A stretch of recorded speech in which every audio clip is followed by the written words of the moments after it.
Hello dear viewers, welcome back. Episode 8 की part 1 की starting होती है। फर्स्ट सीन में दिखाते हैं जहां पर नाई के डैड कहते हैं नाई से, नाई दरवाज़ा खोलो। अपने डैड की आवाज़ सुनकर नाई यहां पर शॉक हो जाता है। नाई कहता है आई से, आई ये मेरे डैड है। फिर नाई दरवाज़ा खोलता है और कहता है अपने डैड से गुड मॉर्निंग मिस्टर शाह। और जो कार के बारे में आप मुझसे पूछ रहे थे ना, जो हमारे घर के सामने है, वो कार मेरे बॉयफ्रेंड की है। आगे नाई कहता है और इस समय मेरा बॉयफ्रेंड अभी मेरे साथ मेरे रूम में है। ये सुनकर नाई के डैड कहते हैं तो क्या तुमने कपड़े नहीं पहने हैं, तुम बस तुम्हारा फेस क्यों दिखा रहे हो। इस पे नाई कहता है हाँ मैंने कपड़े नहीं पहने क्योंकि नॉर्मली मैं जब सोता हूँ तब मैं कुछ नहीं पहनता। इस पर नाई के डैड कहते हैं अगर ये नॉर्मल है तो तुम दरवाज़ा क्यों नहीं खोल रहे पूरा।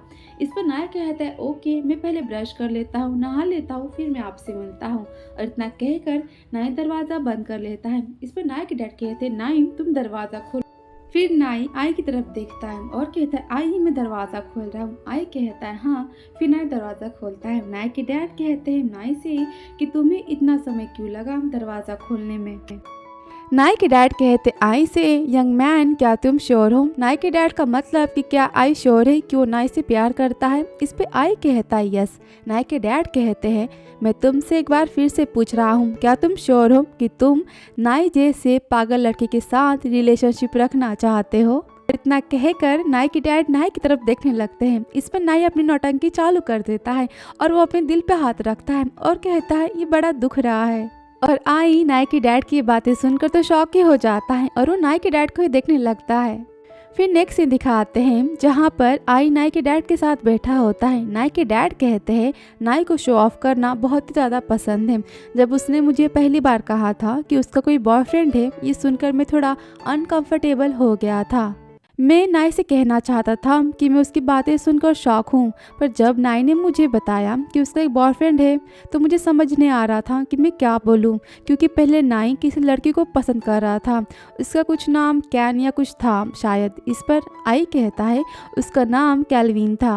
नाई के डैड कहते हाँ नाई का तो दिल टूट गया था उस समय, तो मुझे समझ नहीं आ रहा था कि नाई अब किसी लड़के को कैसे पसंद कर सकता है।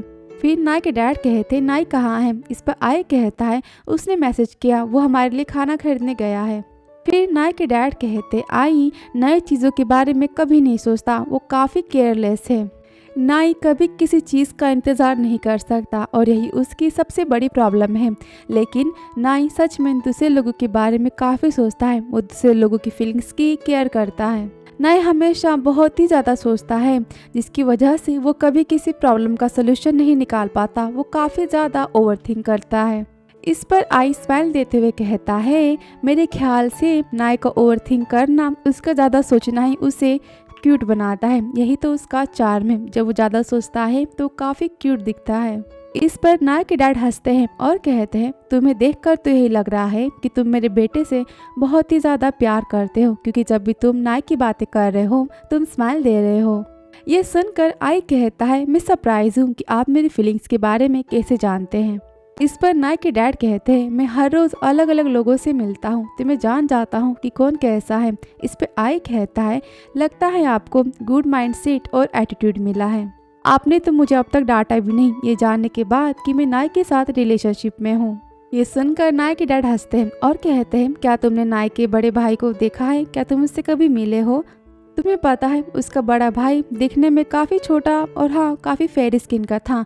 उसे देखकर तो मुझे भी यही लगता था कि वो भी होमोसेक्सुअल होगा, पर 6 साल पहले मैं तो शॉक हो गया जब उसने मुझे बताया कि उसकी गर्लफ्रेंड प्रेग्नेंट है और अब देखो उनके 3 बच्चे भी हैं। इतना कहकर नाई के डैड हंसने लगते हैं। इस पर आई भी हंसता है। फिर आई कहता है नाई बिल्कुल अपनी मॉम पर गया है। इस पर नाई के डैड कहते हैं हाँ वो अपनी मॉम पर गया है, लेकिन उसका बिहेवियर अपनी मॉम से बिल्कुल अलग है। नाई के डैड कहते हैं मैंने नाई को अकेले ही बड़ा किया है। तभी वहाँ पर नाई आता है और नाई अपने डैड की और आई की बातें सुनने लगता है वहाँ खड़ा होकर। नाई के डैड आगे कहते हैं कि नाई एक बिगड़ा हुआ बच्चा है, मैं इस बात को मानता हूँ, पर उसका दिल काफ़ी अच्छा है, वो काफ़ी गुड हार्ट का है। आई प्लीज़ नाई का ख्याल रखना, अगर वो अपना रास्ता भूल जाए तो तुम उसे सही रास्ता दिखाना। और हाँ नाई हमेशा चीज़ें भूलता है तो तुम उस पर हमेशा नज़र रखना। अगर उसने खाना खाया और खाना खाने के बाद उसने बर्तन नहीं धोया तो प्लीज़ तुम उसके लिए बर्तन नहीं धोगे, तुम उसे करने दोगे। वो अपने बर्तन खुद धोएगा। तुम समझ गए नाई मैं तुमसे क्या कह रहा हूँ। इस पे आई हंसते हुए कहता है यस डैड। तभी वहाँ पर नाई आ जाता है। नाई कहता है मैं हम सबके लिए बहुत ही ज़्यादा फूड खरीद कर लाया हूँ। इस पर नाई के डैड कहते हैं मैंने और आई ने शर्त लगाई थी कि तुम पक्का रास्ता भूल चुके होगे। इस पर नाई कहता है नो वे डैड, फूड मार्केट तो हमारे गांव के जस्ट सामने है, तो मैं कैसे रास्ता भूल सकता हूँ। फिर नाई आई को पकड़ता है और कहता है डैड आपको मेरा बॉयफ्रेंड कैसा लगा। आपको मेरा बॉयफ्रेंड पसंद तो आया ना, तो क्या हमारी रिलेशनशिप आप अप्रूव करते हैं। ये सुनने के बाद नाई के डैड स्माइल देते हैं और फाइनली नाई के डैड आई और नाई की रिलेशनशिप को अप्रूव कर देते हैं। फिर नेक्स्ट सीन दिखाया जाता है कॉलेज का, जहाँ पर ओपन हाउस इवेंट हो रहा होता है, जहाँ पर सब कोई अपनी अपनी स्टडी फैकल्टी के बारे में सबको इंट्रोड्यूस करवाता है। और वहाँ पर एक लड़का गिटार बजा रहा होता है और नाइन बस उस लड़के को ही देख रहा होता है, उससे अपनी नज़रें हटा नहीं पाता। ईद कहता है नाइन तुम उस लड़के को देख रहे हो ना, उसका नाम एफएम है और हाँ वो सेम हमारी फैकल्टी का ही है। नाइन उस लड़के को देखता ही जाता है और तभी वहाँ पर सॉन्ग आता है जिड़ा के साथ। ईद सॉन्ग को देखता है। जिड़ा कहती है सॉन्ग तुम जाकर बात क्यों नहीं करते। इस पर सॉन्ग कहता है नहीं। जिड़ा कहती है ये छुपने का समय नहीं है, तुम छुपना बंद करो और तुम जाओ उससे बात करो। इस पर सॉन्ग कहता है नहीं मैं अभी रेडी नहीं हूँ। जिड़ा कहती है अभी नहीं तो कभी नहीं। उतने में ईद सॉन्ग को देखकर हाई करता है और स्माइल देता है। फिर सीन दिखाते हैं जहाँ पर आई और नाई भी आ जाते हैं। टॉन कहता है तुम लोग काफ़ी लेट हो।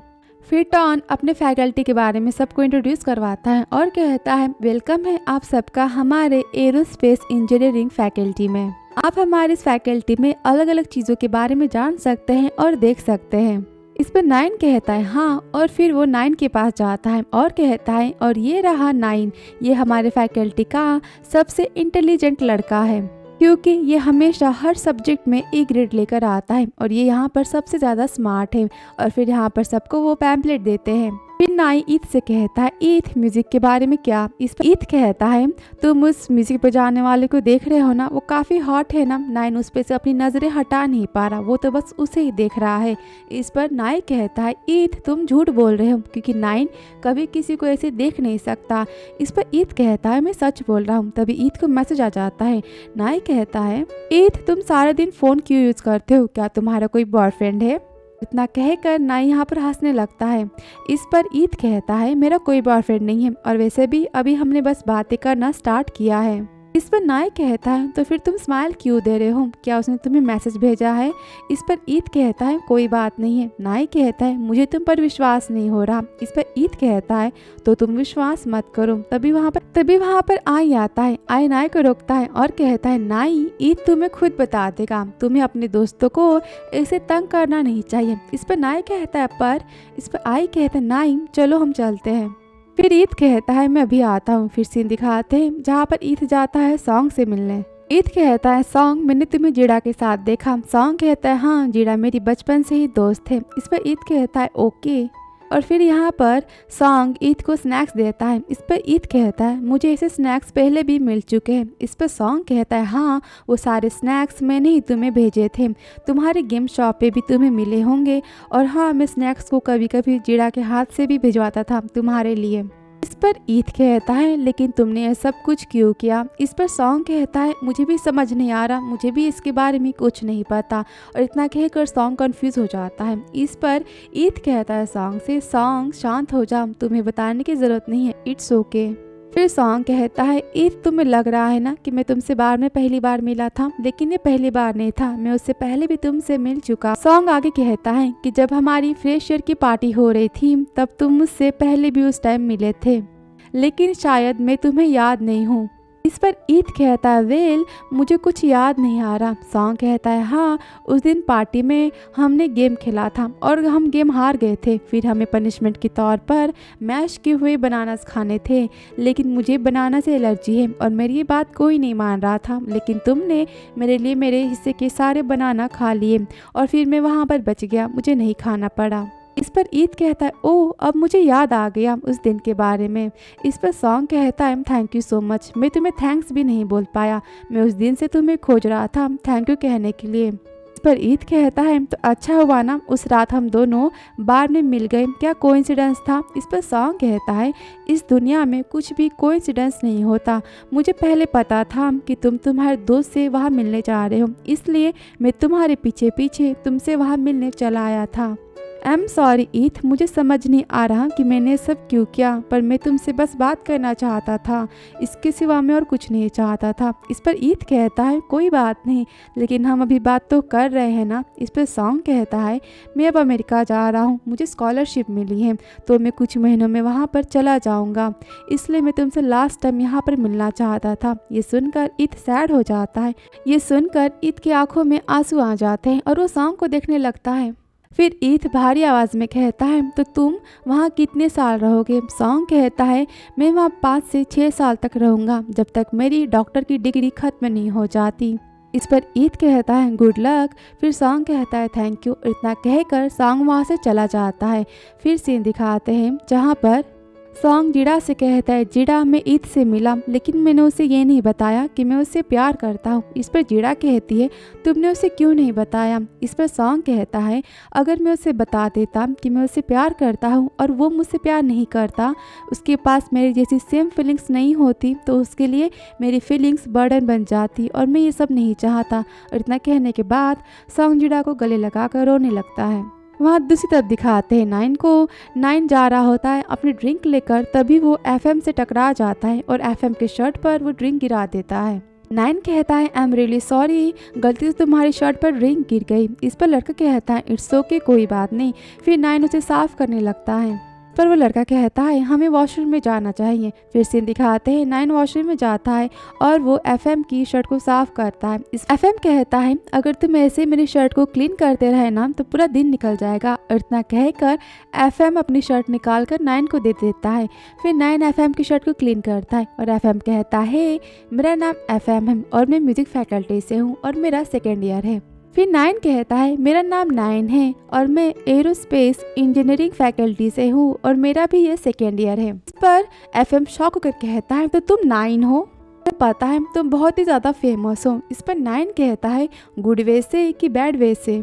इस पर एफएम कहता है तुम नो डी के नाम से फेमस हो। ये सुनकर नाइन कहता है इसका मतलब, और वो शॉक हो जाता है। इस पर एफएम कहता है क्योंकि हमेशा तुम्हें ए ग्रेड मिलता है ना, इसलिए सबने तुम्हारा नाम नो डी रखा है। और इतना कहकर वो हंसने लगता है। इस पर नाइन गुस्से में उसे देखता है और नाइन कहता है क्या ये जोक था। एफएम कहता है हाँ, क्या तुम्हें पसंद नहीं आया। नाइन कहता है बिल्कुल भी नहीं, और ये लो तुम्हारा शर्ट। और फिर वहाँ पर दूसरी तरफ दिखाते हैं जहाँ पर नाई उस लड़के से मिलता है जिसे वो रेस्टोरेंट में भी मिला था। वो उस लड़के को कहता है तुम यहाँ आओ, तुम हमारी फैकल्टी को भी देखो, हमारी फैकल्टी में सब कुछ है। और वो लड़का वहाँ पर सिर्फ टॉन को देखता है और टॉन भी उस लड़के को देखता है, लेकिन उस लड़के ने अपने फेस पर मास्क लगाया होता है। और यहाँ पर नाई अपनी फैकल्टी के बारे में उसे सब कुछ समझाता है। फिर नेक्स्ट सीन दिखाया जाता है जहाँ आई और नाई दोनों घर पहुँच जाते हैं और आई नाई को मैसेज करता है कि नाई क्या मैं तुम्हारे कमरे में आ सकता हूँ, क्योंकि आई को यहाँ पर नाई ने रूम से बाहर कर दिया होता है। फिर यहाँ पर आई के रूम से बाहर करने की वजह दिखाते हैं। फिर सीन दिखाते कुछ समय पहले का जहाँ पर नाई पढ़ते पढ़ते उसे काफ़ी ज़्यादा नींद आने लगती है और वो जाकर बेड पर सो जाता है। तभी आई ये सब देखता है। फिर वो नाई के पास जाता है। नाई कहता है आई से आई तुम काफ़ी हैवी हो, तुम उठो यहाँ से, जल्दी उठो। ये सुनने के बाद आई नाई को किस करने लगता है। इस पे नाई कहते आई स्टॉप, मैंने कहा ना इन सब चीज़ों के लिए ये सही टाइम नहीं है, ये सब करने का समय नहीं है, मुझे बहुत ही ज़्यादा नींद आ रही है और मैं सोना चाहता हूँ। इस पे आई कहता है इसलिए तो मैं तुम्हें जगाने की कोशिश कर रहा हूँ। और इतना कहने के बाद आई नाई को किस करने लगता है। आई नाई के सिर पर और उसकी आइस पर किस करता है। फिर आई नाई के गले के पास जाता है और वो नाई के गले पर बाइट करता है। इस पर नाई जोर से चिल्लाता है और वो आई को धक्का देता है और कहता है आई तुम ये क्या कर रहे हो, तुम यहाँ से जाओ, अगर तुम यहाँ रहे ना तो मैं अपनी पढ़ाई में कंसंट्रेट नहीं कर पाऊंगा। इतना कहने के बाद आई नाई को अपने कमरे से निकालने लगता है। नाई कहता है आई तुम जाओ यहाँ से। आई कहता है मैं नहीं जाना चाहता। नाई कहता है मैंने कहा ना तुम जाओ। इस पर आई कहता है नाई पहले मुझे तुम्हें किस तो करने दो। नाई कहता है बिल्कुल नहीं, तुम अभी कभी जाओ यहाँ से। और इतना कहने के बाद नाई आई को कमरे से बाहर कर देता है। तो आई के लव बाइट की वजह से नाई आई को कमरे से बाहर कर देता है। तो आई के लिए नाई की क्यूट वाली जेलसी और नाई को मनाने के लिए आई का लव वाला लवली प्यार नेक्स्ट पार्ट में। तो मिलते हो आपसे नेक्स्ट वीडियो में। Thank you so much for watching dear. तो वीडियो पसंद आया तो please like subscribe and comment. Thank you so much for watching.